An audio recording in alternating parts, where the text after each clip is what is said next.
Hello అందరికీ welcome back to కృష్ణతో కబుర్లు. ఇవాల్టి మన వీడియో మునగాకు పప్పు అండి.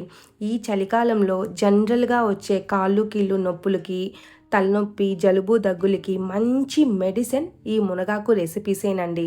అయితే వారానికి 1-2 సార్లు ఈ చలికాలంలో తింటూ ఉంటే మన బాడీని డీటాక్సిఫై చేస్తూ ఉంటుంది.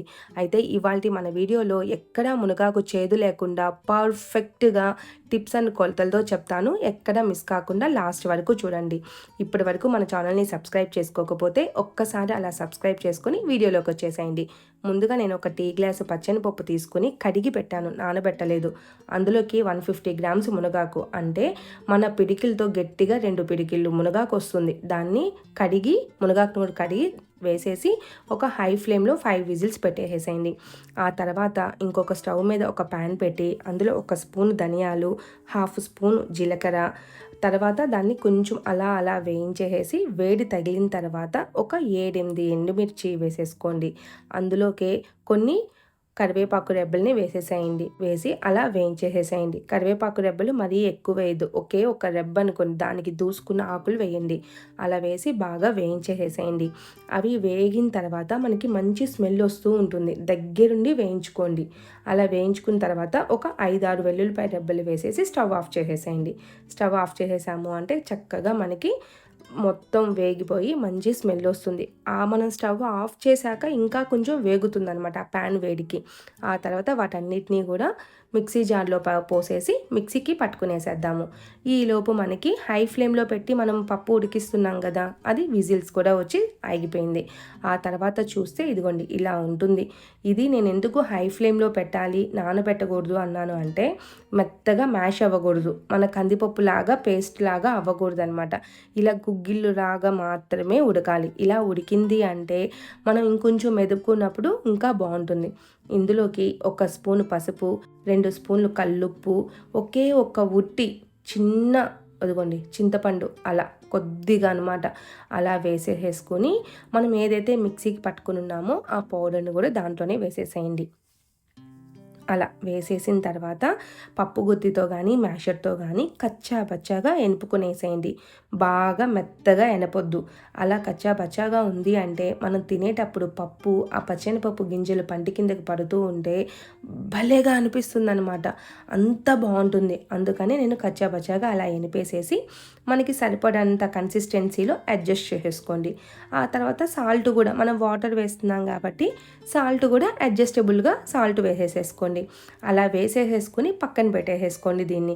ఆ తర్వాత ఒక ప్యాన్ తీసుకొని 2 స్పూన్లు ఆయిల్ వేసి అందులోకి తాలింపు గింజలు 1 స్పూను, 2 చిన్నవి ఎండుమిర్చి వేస్తున్నాను. మీ దగ్గర పెద్దవి ఉంటే పెద్దది ఒకటి వేసేసుకోండి. వేసి ఒక 5-6 వెల్లుల్లిపాయ రెబ్బలు, ఒక పెద్ద సైజు ఆనియన్ వేసేసుకొని కట్ చేసి జస్ట్ తడిలిపోయేదాకా వేయించండి. ఆ తర్వాత పెద్దది అయితే ఒక పెద్ద టమోటా, చిన్నవైతే 2 టమోటా ముక్కలు వేసేసుకొని దాన్ని కూడా బాగా మగ్గనివ్వండి. ఎలా మగ్గాలి అంటే టమోటా మొత్తము కూడా పేస్ట్ లాగా అయిపోవాలి. ఆ తర్వాత అందులోకే ఒక 2 రెబ్బలు కరివేపాకు వేసేసుకొని బాగా కలపండి. టమోటా అలా వేయంగానే ఉడకదు కదా, బాగా మగ్గదు. అందుకని స్పూన్తో అలా ప్రెస్ చేస్తున్నట్టుగా అలా ఎనుపుకుంటూ రండి.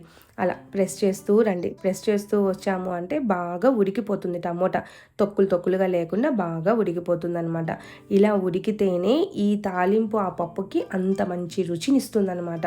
అది కొంచెం చూడండి, అదంతా తాలింపు రెడీ అయిపోయింది. దాన్ని తీసి పప్పులో వేసేద్దాము. పప్పులో వేసేసిన తర్వాత ఒక్క ఉడుకు అలా ఉడికిచ్చేసైనా తినండి.